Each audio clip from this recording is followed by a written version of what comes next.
Welcome to the Painter Marketing Mastermind podcast, a show created to help painting company owners build a thriving painting business that does well over $1 million in annual revenue. I'm your host, Brandon Pierpont, founder of Painter Marketing Pros and creator of the popular PCA educational series Learn, Do, Grow, Marketing for Painters. In each episode, I'll be sharing proven tips, strategies, and processes from leading experts in the industry on how they found success in their painting business. We will be interviewing owners of the most successful painting companies in North America and learning from their experiences. On this episode of the Painter Marketing Mastermind podcast, we host repeat guest Nick Slavik. Nick is the founder and owner of Nick Slavik Painting and Restoration Co., a residential painting company based in New Prague, Minnesota, and he is also the host of Ask a Painter Live, a show that educates painters around the world on all subject matters painting. In this episode, Nick discusses how to get your painting business in order, both in terms of customer fulfillment and employee satisfaction. He shares a huge shift that he has seen recently in the mindset of potential employees and what painting companies must now do to attract and retain great people. Nick also provides his recipe for business success and share some common and extremely detrimental mistakes he sees other painting company owners making. If you want to learn more about the topics we discussed in this podcast and how you can use them to grow your painting business, visit paintermarketingpros.com/podcast for free training, as well as the ability to schedule a personalized strategy session for your painting company. Again, that URL is paintermarketingpros.com/podcast. Nick, thank you for coming on the Painter Marketing Mastermind podcast, round 2 for you. Oh, I love it, man. And listen, any chance to talk to you, Brandon, I'm always a fan. So thank you again for the opportunity. I appreciate it. I have a special coffee mug here with a very special person's face on it. Man, you flatter me. Yeah, I love the coffee mug. All right, cool. So let's dive in here. You and I were having a discussion, and I'm not even sure we see eye to eye on it. Sounds like you don't see eye to eye on it with a lot of other painting company owners. Discounts or no discounts? Yeah, so I feel like this is the time where I usually take a non-spicy stance in the industry to most things, because usually there's like problem solution, but really what I propose is like 3 levels up. I think we should be creating a system where the problem never shows up, but there are a few things like tape or primer or brushes and discounts, evidently, that I tend to take a little spicier approach to. And the interesting thing for me about this conversation is I seem to voice an opinion or an experience that isn't shared by a lot of people. And for that reason, I'm open to the idea that I am 100% wrong. And this is not, for anybody who knows me, we've gone on a retreat together. We've lived together in the same place. Everybody who knows me knows that I am willing to have my mind changed. I am a sponge. I am here to learn. I learn by arguing. I am absolutely willing to change my mind. This is not a political argument where you're never going to possibly change somebody's mind. So I'm open to the idea that because when I'm out on the edge by myself with an opinion, I'm open to the idea that I'm wrong. So discounts is something that painters readily do. And for the life of me, I can't figure out why they do it. So are you morally opposed to discounts? Do you think they don't work? I guess where's the disconnect here between you and kind of the rest of the industry? Yeah. So light moral outrage that people would give away almost all their profit to supposedly trigger jobs that they can't prove, but wholeheartedly moral outrage by the fact that regular conversations with painters and paint business owners go, yeah, of course, I discount my work 15%. I just jack it up 15%. Like that. And to me, that's like, I mean, if I was one of your clients, I would be pissed if I heard that. I would lose all trust in you. But honestly, again, this is one of those things. Maybe it's commonplace. Maybe that's the standard. Maybe that's how everybody does it. But something about that, the first core value in my business is trust. And I would absolutely lose the trust of somebody who came to my house and did an estimate for me. And I knew they did that. So, yeah. Yeah, I guess whatever their process is, you would want that process to be consistent, not to be specially inflated for you because they got a special deal for you as well.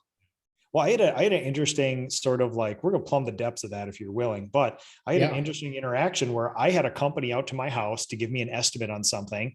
And it came out to be $3,000, give or take, just the standard home service sort of thing. And in the end, when he was explaining the estimate, he's like, yeah, and I just took $200 off here as a thing to kind of, whatever. I'm like, you just took $200 As off? a Like for thing to what? kind of, whatever. Yeah. I'm like, I didn't ask for that. And you didn't even tell me like two options. Like if you sign today, we'll take 200 off. Or if you don't today, it's not 200. There's a line item with it just penciled in negative 200 and there. And I was like, I don't find any value in that, honestly. Like you didn't give me a reason. It's just there. Like, what is it there for? I was confused.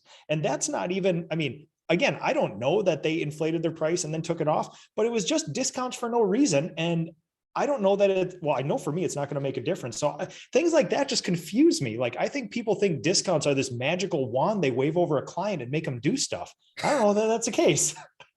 So, I mean, you're the marketer. You tell me. I'm just old painter Nick. I got my little overalls on. I paint houses. Like, this is just my experience. I do 800 estimates a year, and this has been my data set.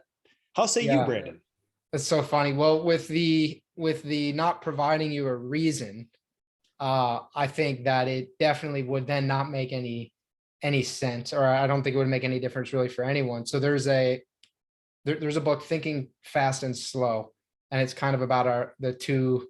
We have a fast brain and a like a slow brain or whatever. And I don't know. I read the book a long time ago, but one is basically our primal instincts, and that mood just reacts, and that's the fast brain. The slow brain is our logical brain, kind of the lizard brain versus what it's described a bunch of different ways. But the slow logical brain tends to rationalize. They call it system one and system two. System two tends to rationalize a lot of things that system one does and the way that the system one acts. System two comes in and kind of provides a reason. Like people know that most purchase decisions are emotional; they're not logical. And then the logical brain comes in and, well, yeah, I went with them even though they're more expensive because of X, Y, or Z. But actually, no, you went with them because it was emotional. You didn't really have a solid reason to do that. You're just going to craft a narrative for yourself so that your brain doesn't have cognitive dissonance, and so that you can sleep easy, feeling like your life makes sense and your decisions make sense. It's serious. Like we don't make sense. We're very emotional, erratic. Absolutely. But at the same time, we're highly predictable. So it's weird, right? But we're illogical. That's one thing that's for sure about human beings. We're very illogical, and we come in and we kind of build the story afterwards. But with him providing you no reason, and in that book, there's an example where you cut in line. You ask to cut in line for a photocopy to make a photocopy. There's a line. The book was written a while ago, and people were making photocopies. And if you just hey, can I get in front of you? The success rate wasn't really that high. If you say, hey, can I get in front of you real fast because I have to make a copy? Well, that's totally illogical. Of course you have to make a copy. It's a photocopy line. That's the only thing anyone's doing in the line. Or if you say, hey, guy, can I get in front of you because I have to go pick up my dog from the vet or whatever, a reason that would actually make sense. There's basically no distinguishing difference between because I have to make a copy versus a logical reason. They just need a because. There just has to be something. Try to justify it. Sure. Yeah. So him saying $200 because whatever, if he could say because, but he has to say because something, because it's a day that ends in day. And then it actually would be I think, scientifically proven to be impactful, believe it or not. Yeah. So it stuff like that always confuses me. And I was not expecting the discount for no reason example last week. And to me, I value that way less than listen, none of those tactics I like sign today, it's 200 less, or tomorrow it's 200 more. To me, that's like, oh, come on, man. Can't we just be like a hard sale? Yeah. Like, dude, like I am the most non-greasy. I've never asked for a sale. Right. And so for me, it's like, he doesn't know this, but that is the worst person to do that stuff on, because I will figure out if this is of value to me and if I can trust you to actually follow through and hold your end up of the deliverables. So that just always confused me. So when I get in these situations like this, Brandon, I always default to the data. And the problem is I am open to the idea that my data set is not deep, wide, robust enough to prove this. And somebody else may have a good data set, but I am not a good enough marketer, and not many people are good enough marketers to get a data set that will prove empirically if that discount actually triggered a client to do something and accept that job when they would not have otherwise. So you can have a feeling about that, but let's say you do this above the board. You're not jacking your price up 20% to then discount it 20%.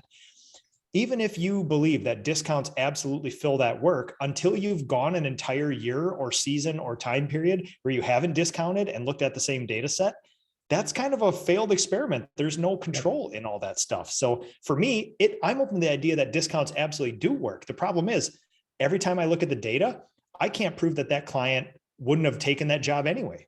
And we just gave it away for less. Yeah.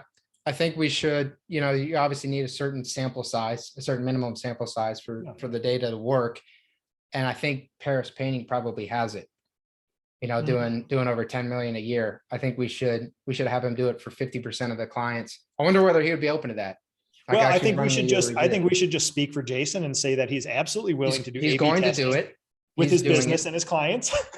And we're going to go 15% discount for 50% of them. So that way it's not a year over year change, like COVID obviously showed how much difference a year, 20, 21, 22, those are very, very different scenarios. So it's going to be the same year, same month, same everything. Yeah. I'll coordinate with Nate. We'll get it set up. He doesn't even really need to know. It's fine. But hey, I wish our sales are up. Why is our profit like a disaster? I don't know. It's weird. Half these customers just didn't want to pay full price.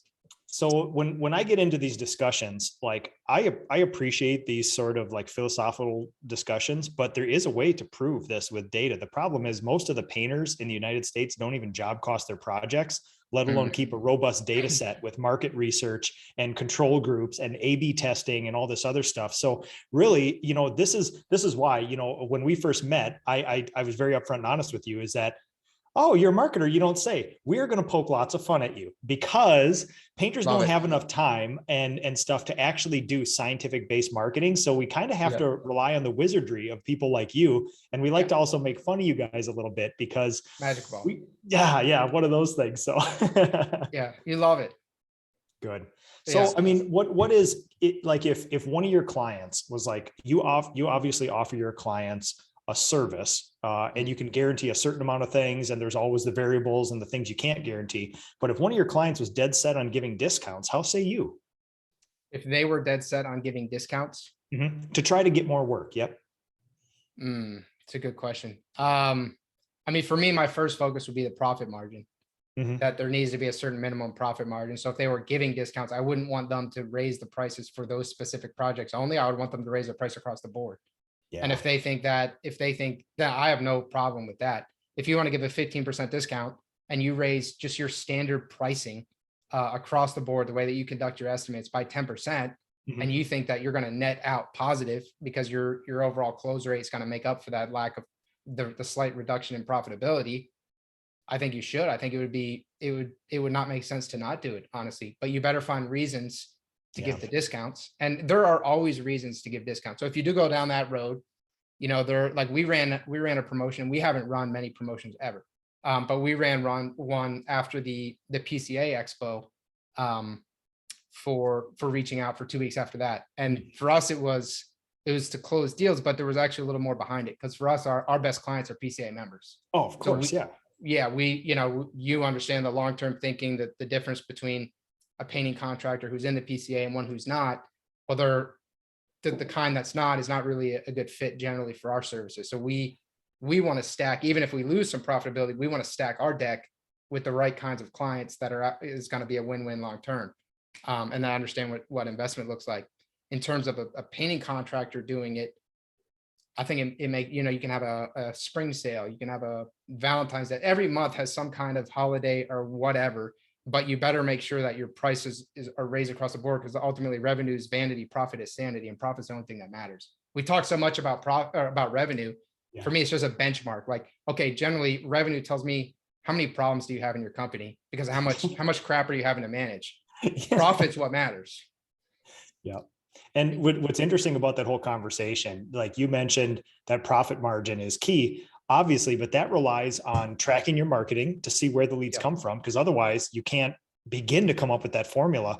And number two, you have to job cost your projects to make sure your margins are in. And if we believe the numbers that we believe about our industry, really only less than 5% of all painting companies in the entire US do that. And so when I see a single person painting company doing a 25% off fire sale in spring in Minnesota, I think, listen, man, I get it. The knee-jerk reaction is get more work, offer a coupon. But my God, this is the highest demand period in the upper Midwest. You're a single person painter. Your schedule is going to be full for a year and a half, no matter what. I don't know that you can ever improve to do that. And my end around argument, because we often get in the problem solution, is this right or wrong? I'll say maybe discounts is like not good or bad. How about you just increase your marketing spend? Like if you're the thought experiment, you can tell me if my numbers or theory about this is flawed, but when people give away a 15% discount, a 20% discount on a job, you're giving away 15 to 20% of the revenue. What is the average profit margin of a painting company in the United States, Brandon? I want to say, is it 50? I thought the average profits is more low 40s. No. So the actual true net profit is like 15% net profit on a larger business. Yeah, net profit. So honestly, if really good larger companies can run on a 15% net profit, if you give a 20% discount, you're giving away all the profit for that job, and you're actually taking a little bit from overhead or direct costs to pay for that job. And I don't think people philosophize that enough. Now, the next step of this is my marketing budget is about 3.5%. If I double my marketing budget to get double the leads, I add another 3.5% for marketing, and I get the option at twice as many leads per year versus giving a 15% discount on a project where I can't tell if I've actually triggered it or not. So for me, discounts aren't even interesting to me because I can play with 1% of my marketing budget and drive 30% more potential projects at retail price. Wow. Yeah, that's it all comes down to numbers at the end of the day. Yeah. And what, ROI are you going to get on the different changes that you make?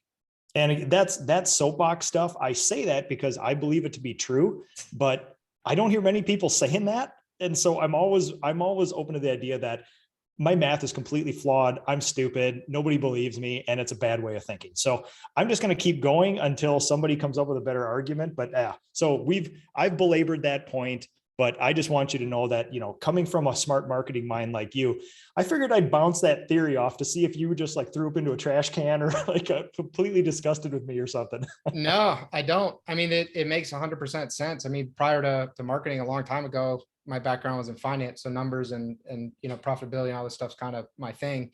And it makes sense.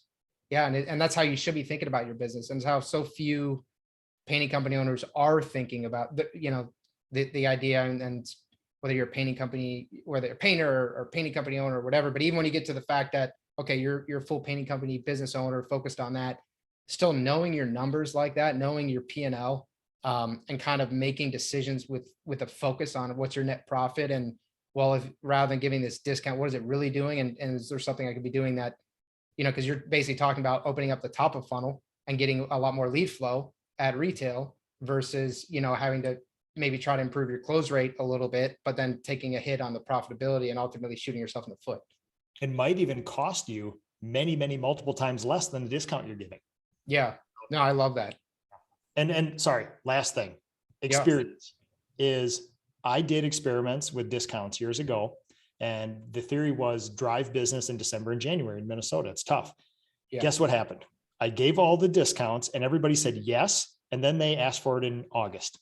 When we were the most busy. So I was like, that had the worst effect that I was hoping for. So yeah, I'm open to the idea. I didn't do it well. I didn't set expectations correctly, but that was my experience. I said, I'm going to spend more money on marketing and get more of these opportunities instead of trying to discount the ones I already have. So yeah, man, this is where your true hatred of discounts started. With the nemesis in the villain movies, there's always some traumatic experience, and this was it. No, listen, yeah, you know what that traumatic experience was, is me painting a $40,000 project in August for no profit and then paying for a little of it because I wanted to be a good guy and follow through on my discount and my word to this client. So yeah, that's a deep-seated lesson that I cannot shake from myself, Brandon. This is when you fell into the batch of acid and became deformed. That house was my batch of acid for sure, man. Yeah, I love it. Cool. So you and I were also talking about another thing that I don't think we've addressed before that I think would be interesting. I remember when you were on last time, we did talk about roles to hire out first, and you had kind of approached things a bit differently, where you held on to a lot of the admin tasks, whereas most people try to outsource those initially. But one thing that we were talking about is when you're having to hire, let's say, one person who's going to go do your sales, your estimating, and they're also going to go do your project management. Who do you hire? Do you hire someone who's really more of a salesperson and you hope that they manage the projects well enough, or do you hire someone who's detail oriented and more of a project manager and they just do the sales for now? What's that look like? Okay, I'll start this conversation the same way, which is I do have some pretty deep-seated experience and data-driven opinions on this. And I'm willing to have my mind changed, but I run these by everybody, Brandon. You know the way I work. I will grab anybody I can and say this stuff and see how they react. And I will change my mind based on how they react. You and Brad had a bit of a showdown at the winter retreat. Brad, that was great to see. One of the best conversationalists ever. He speaks to my lizard brain. So I love to be personally attacked with bullet points. And he personally attacks with bullet points to a way where I seek him out and be like, hey, tell me when, like, just say something bad about me so I can work on it, I know this is stupid. Tell me why it's stupid. But so I believe that you will not find many people that we all look up to in this industry that say, hire all these positions first and then build up a production capacity or a company around it. Almost the advice that almost everybody will give you is do everything yourself and then hire somebody to offload some of the work you're doing. So my philosophy, the way I've grown this business, is take it past the point you need it so that when you hire it, it's immediate relief and you'll never question that you needed it. Now, to your question though, if you do want to start out in a different way, this isn't bad, but if you want to start off with either a project manager or a salesperson first and build some capacity around it, I am of the distinct opinion that those are two very different people. And if you try to find some weird unicorn that'll do both, they're not going to do either well, honestly. So typically what most paint businesses do is the owner's good at sales. We're typically the visionaries. We're good at the big relationships. I don't have that personality, but I struggled through up until we were about a $1.7 million company before I hired an estimator, honestly. So we were a $2.2 million company before I had an admin or a coordinator.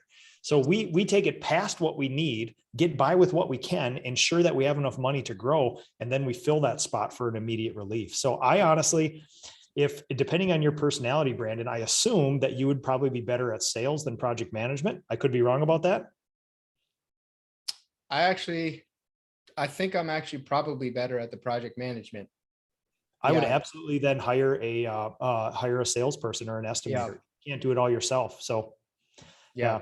And typically the biggest thing, like when you describe those two positions and you don't have the production capacity around it, the technicians around it, typically what you want to do, and I've seen this happen in a lot of franchise models, because a franchise model, you would buy that business unit and then you kind of have to, you have a business already, but you need to grow painters and technicians around it. So typically the strategy of franchises is find that person who's a good technician, knows how to paint, doesn't mind teaching people, but will also recruit for you as well. Yeah. And typically whoever's in charge of production would also be in charge of recruiting and production. Sure.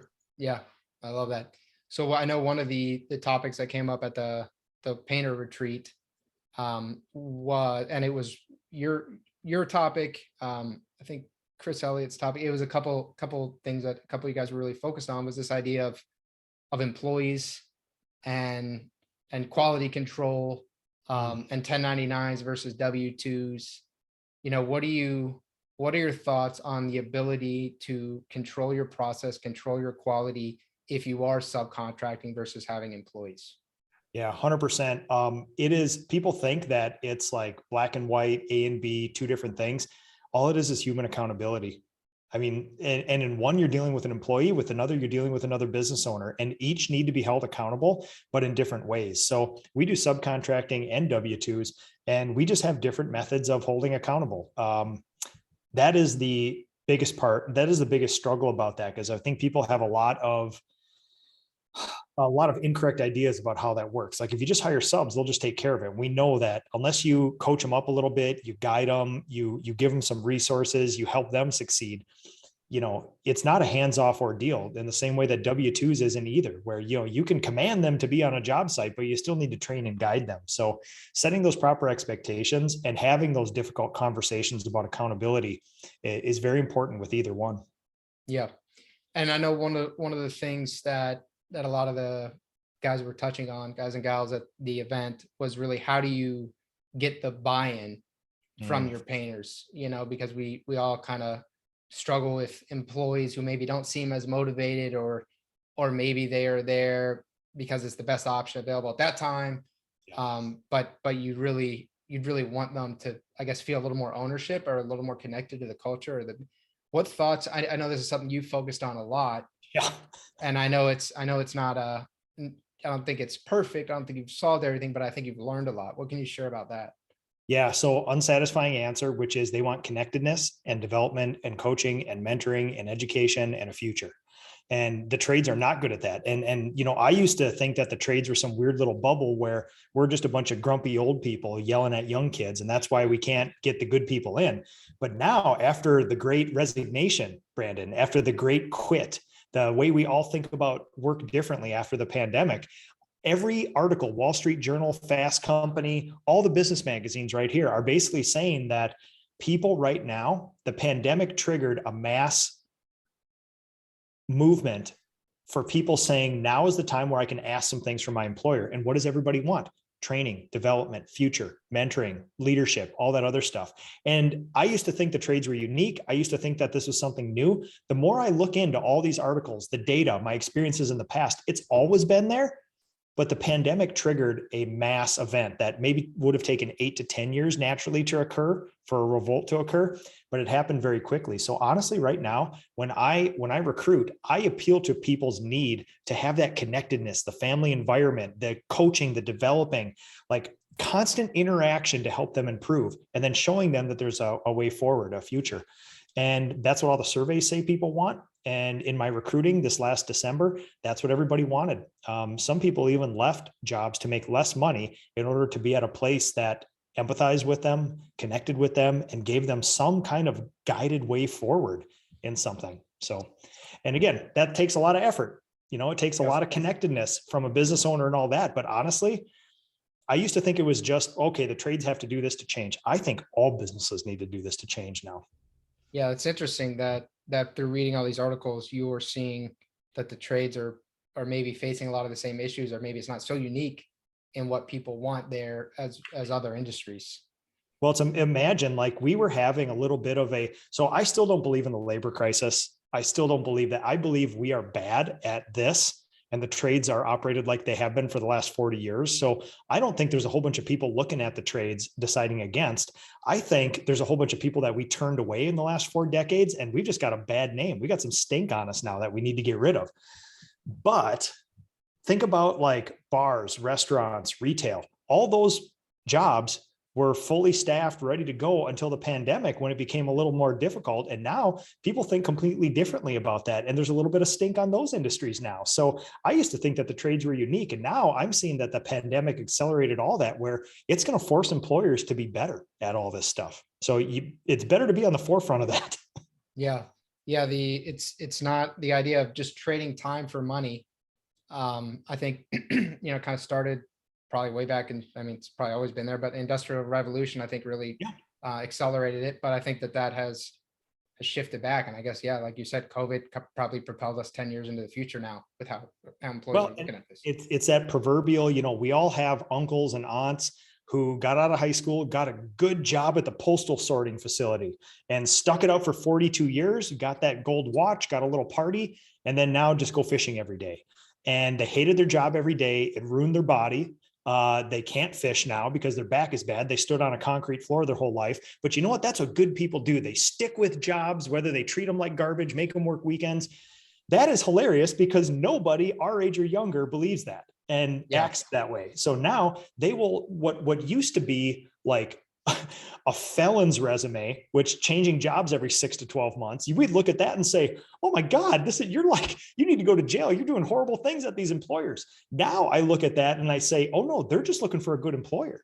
They're looking for a good home, somebody that will reciprocate and things like that. So I think about it completely differently now. So Yeah, it's interesting. It's also for people who haven't been thinking about it like this, if this is kind of eye-opening for some people listening, it's kind of intimidating, in terms of how do you actually, you're talking about connectedness and opportunity to grow and a future and providing leadership and empathy. Where do they start?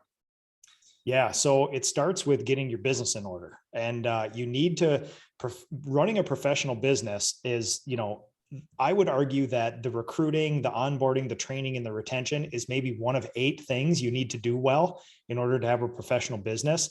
And to me, that's like number, you could argue between 6, 7, or 8, one of the last things you do, because a lot of times, because I'm the loudmouth, Ask a Painter guy, people will be like, hey, I need to know how to get some people into this business. And I will say, do you have a proven process that you can deliver to your clients? Like when you paint a set of oak kitchen cabinets, can you guarantee it won't chip? And can you guarantee the finish will be a certain way? And if you still don't know or are unsure about what primer to put on oak cabinets to turn them white, you need to pump the brakes before you bring an employee in and get a proven process so you can look a client in the eye, gain their trust, and guarantee them. Then you have to start job costing to make sure you can actually do that profitable. That will give you process refinement. If your job costing is way off, you're not making any money, you can adjust your process, work a little harder, things like that. But once you have a profitable process down, then you can start adding sophistication. There's some levels of, you got to have an employee manual first. You got to have a good job description. You got to have a pay scale. You got to have an employee manual, things like that. All the things that help out with employment law. Then you can start getting some employees. Now, asterisk, obviously, I didn't do this. I grabbed 20 employees. I didn't have any of this stuff written down. And this forces you to learn these lessons quicker. But if I had to do it over again, that's it. That you got to lay the grounds for a professional company first. If you just add people in with no job budgets, no job description, no training, no employment law, they will find all the cracks and the holes in that. And your life will be pure hell. Yeah. So I guess it sounds like what you're saying, you have to basically build the processes for everything and kind of make it as foolproof as you can. Lay the base so that you have an opening for a human to operate functionally, and just find that human and plug them in. I would argue, do not grab a person and try to build a system around it, because if you're an employee, there's nothing more that an employee hates than constant change and constant drastic change. So what'll happen is you get a couple of employees, they're working on a crew. We've always painted this way. Hey, guess what? I got a whole new coding system. Now we're doing job budgets. I got a standard operating procedure. I also got a new pay scale for you. Even if it's better for them, they will be freaked out, and to the point where they might leave. Yeah, they're looking for some sense of stability and being taken care of. They are losing trust with you if you're doing these wide sweeping changes without buy-in, without a period for them to accept it, without a period for you to train them into it so that they can understand what's delivered, Yeah. So prior to the retreat, you had us all read the book Traction, which really focuses on the EOS method. Would you recommend for people earlier in the journey, should they start there? Is that something that you would say start later on? What are your thoughts? 100%. I was in this business for 20 years before I found Traction. And in the last 5 years, we went from 0 to 40 because of Traction. It just took the whole world of how could this possibly work? Where do I start? To like, just start at chapter 1. And it's a really good way to go forward. So I am not a business book bro. I don't read a lot of business books. I don't recommend that stuff a lot. I'm not in the culture of that sort of thing. But when I find a book that actually did some good, you could spend $20 a lot worse in this world. And that has literally changed my life. So, and this is not me saying it's the only way. There are probably 42 other books that would do that. I just got introduced to Traction, and it turns out a lot of the people that we look up to in the industry magically found Traction as well too. So, yeah. So I like that, business book bro. So you are not a business book bro. Listen, Brandon, you can please cut this out, because if you like, I never like to say anything bad about anybody's processes, systems, things, this and that. But Grant Cardone and 10X is the worst book I have ever read in my life. I didn't get any takeaways. It doesn't mesh with my core values. The whole thing was basically just like pump your fist, slam your chest, and do 10 times more every day. And from somebody like me who has martyred themselves for coding science in this business, waking up at 4, putting in 4 hours of work, getting out, doing some fitness, going out into the field with my employees, working till 8 at night and doing it again. I'm like, I don't know how to fit 10 times more in, Grant. You need to help me here. Like, I'm lost. It didn't help me. But to me, we don't connect with everything we read, right? But I don't like that business bro culture of just like, oh man, work is for suckers. Who cares? You should be on a beach with a blue drink, and it's all that greasy salesmanship sort of thing that's all wound in there. And those people magically have a certain way of treating their employees and their clients and even their families sometimes that doesn't jive with my personal core values. So this is just me. I just get annoyed with some of that stuff and I don't find a lot of value in it. So yeah, Nick, you're coming out hot today, man. Coming out hot in the podcast. Hey, listen, we've been on a retreat together. This is a circle of trust. I love it. But no, listen, again, I'm just always leery of this whole thing about, we're getting business advice from people who scream the F word and say hyperbolic things on TikTok. And it's like, yeah, the answer is probably way more unsexy and unsatisfying, which is like, going through and doing it's like, what does Sherwin-Williams do? What does Benjamin Moore do? What does Walmart do? I bet you they're not out there doing the 10X method. I bet they're out there doing the proven process, job costing, being consistent with all those unsexy, mundane things. Warren Buffett, I don't feel like he's reading a lot of greasy sales books. You know what I mean? Like, I feel like it's just tried and true. We know what to do. This is diet and exercise. We don't need the latest fad thing. We need staples. So I love that. If that's not on brand, if that goes outside of the realm of what is respected, that comes out of my mouth, feel free to cut that stuff out. That's beautiful. Yeah. It's just a thought I have. And it is an inside joke with most of us people in the industry about that business bro culture sort of thing, which is great, but I'm looking for takeaways. Yeah. It's diet and exercise. Yeah. There are companies all around us in every different industry that are successful. And so how did they get there?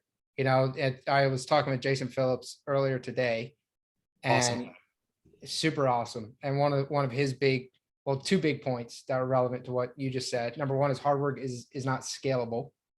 I love that. I have a propensity to just keep working harder, and you can't. You have to be smarter.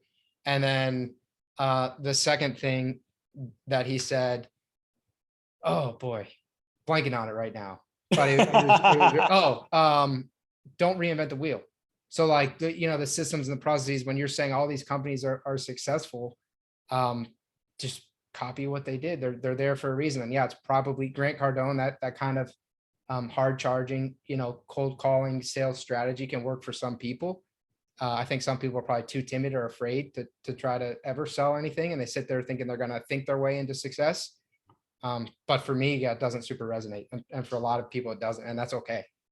Well, because I think, and again, I'm not opposed to all that stuff. Like, I know there's a place for a high pressure sales organization. And I know that when I have to deal with those, I know what I'm getting into, and it's fine. I let them do their high pressure. I let them try to get me to say yes a bunch of times, but I know whether I'm going to buy or not. You know what I mean? So, well, you pay us. Yes. Oh, I'm supposed to say yes. Undercoding too. You're just going to throw that in. Wow. Great. And a 15% discount just for you. Geez, I must be the luckiest guy on the planet. I walked in here today and got you, huh? Oh yeah. And $200 off at the end for no reason. Oh man. So you're lucky day. Brandon, the problem is people do that instead of job costing. Job costing will set you free. That is the one thing. If you want magic, it is a simple math problem you can even do in your head that will change your life and your business's life. And because that's unsexy, because a guy is not screaming it on TikTok. You ever seen a motivational video about tracking materials and labor by some muscled up dude on TikTok? No, it's not sexy, but it's what real businesses do really well over and over and over again. And you can do both. Job cost and then do high pressure sales. That's fine. But a lot of people think I get to do 10X instead of doing all that boring stuff that the rest of you people do. Yeah. No, it's this, the details are what make the difference. Yeah. You have to have your house in order, so to speak, when you're running your business. Yeah. Agreed. So I know you like traction. You also had us read the book Grit. So I know that you like that book. Do you have any other business books or even non-business books that you would recommend painting company owners check out? Yeah. So here's where I get to be super pretentious and Awesome. name books, because this is one of All those the books things. you've read several times. Oh, Brandon, listen, people love to name books because it makes them so, it makes you just feel so educated and You so draft on the authority of the author. dude. So here's the deal. Here's my philosophy on books, which is I don't read a lot of them. All right. Now, the ones I do, I actually do something with. So Traction for me has been a 5-year read. I've read it over and over again. I've actually gone through, I've skimmed over the top and did some stuff. Then I went the next level down and did that because I had more bandwidth. And then I did more. And then I did more. And we're about 80% compliant with Traction right now because it's taken 5 years. So this, to me, Traction is a 5-year read. Grit is a 2-year read. I started reading it about 2 years ago and took it in place, tested some things out in my personal life and business. Now my leadership team is reading it and we're implementing things from Grit in order to make our apprenticeship program better. Everything about deliberate training, where if you want to be a master or an outlier, you can't just do a bunch of stuff. Like you said, hard work isn't scalable. You got to have a feedback loop. You got to push yourself to reach goals, and you have to have constant feedback about how you're doing so you can constantly improve. So that dovetails right in with my apprenticeship program. So we're on a 2-year read of Grit, where I actually, if I read a book, I want to actually implement some of the stuff. Yeah. Instead of just banging out books. I read 6 books on the beach this week. It's like, great. Great. What are you doing? I would rather read 1 chapter of 1 book and do something to change my business life. Now, my next philosophy on the books is I don't like the feelings-based books, the 10Xs. I do like the science-based books like Mindset. Mindset is one I'm just finishing now. It's been a research project for 40 years for a PhD level scientist about fixed versus growth mindset, and basically how to implement it in your business and your personal life. That there's a very high likelihood that was actually given to me by estimator Andy. He gave me that recommendation. And it's likely that after Grit, we will read that as a company because I feel we can actually do stuff with it. So you like this science-based and you want to be able to do stuff with it. Yeah, again, like there's a lot of great books. Like, you can read, I love Tim Ferriss's 4-Hour Work Week, but I didn't take a lot away from it. I like the philosophy of it. I like the thinking of it, but again, it's not a science-based thing. It's what one business bro did with his life. And it's a great anecdote of that. And it was a fun read, but it's not an operating system, and it's not based on any amount of science and research and 40 years of this and that. So if I bring something to my team, I'm bringing this boring, mundane, unsexy, tried and true, scientifically proven stuff to them. So for that reason, I'm a slow read, Yeah. Yeah. The, I'm surprised you liked 4-Hour. I have tried to read that book 5 times and I get through books when I read them, and I can't get through it. Halfway through, I'm about to throw up. I just can't get there. Brandon, listen to me. This is a guilty read. To me, that is like that's one of those tabloid magazines at the in the line in the grocery store. I have a guilty pleasure that I will share with you. Again, circle of trust. I love seeing how people's lives work. I like knowing what people do for a job, how much money they make, how they structure their week, what their family life looks like, what their goals are, how they use their time. And to me, that was an insight into somebody's multi-year life. And that's a guilty pleasure for me. So again, I'm not doing that. Yeah. I'd have no interest in that. And in effect, people read that book, like you said, and they use it for evil. Yeah. I mean, they're not understanding. That book to me is a exercise on first principles reasoning, which is, why do we do all the things we do? Why can't you do it in much less time? Or why can't you use your time more importantly? To me, that was my takeaway. I was looking for the deeper meaning. And I love that guilty pleasure of, like, there's a couple TikTok accounts I follow of people who are up at 4 a.m. and they chronicle their day about how they work, how they play, how they exercise, how they do this. And none of it is fist waving bro culture. It's just a person who has a job who loves it, and they document their day. And I can't get enough of that. I love to see that. Brandon, growing up, I had no perspective. I've been a painter since I was 10 years old. I've never had a real job. I don't know how the rest of the world works. So to me, that's great perspective, Yeah, man, that's cool. I love that.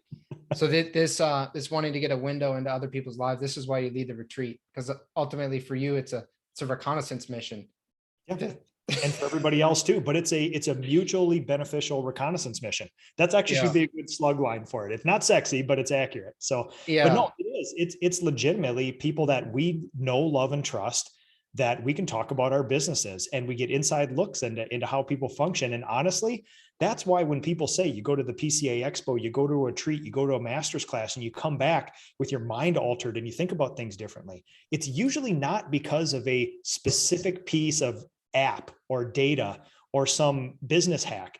It's because you talked to somebody and you learned how they lived, and that knowledge gapped you. It showed you where you are and where you could be and what other people are doing. And that's what I'm interested in. Yeah. Love that. So since you brought up the expo, a lot of our listeners have gone, but probably more have never gone to an expo. Next year it will be in Albuquerque, New Mexico. So Yeah. Yeah. super excited about that. Obviously you encourage people to go to the expo, but let's get into some details for someone who never has gone, who maybe doesn't feel ready to go. What would you tell them they would likely get out of it? And if they did go and they felt kind of overwhelmed by the number of presenters and topics and things, what would you advise them to do for their first expo?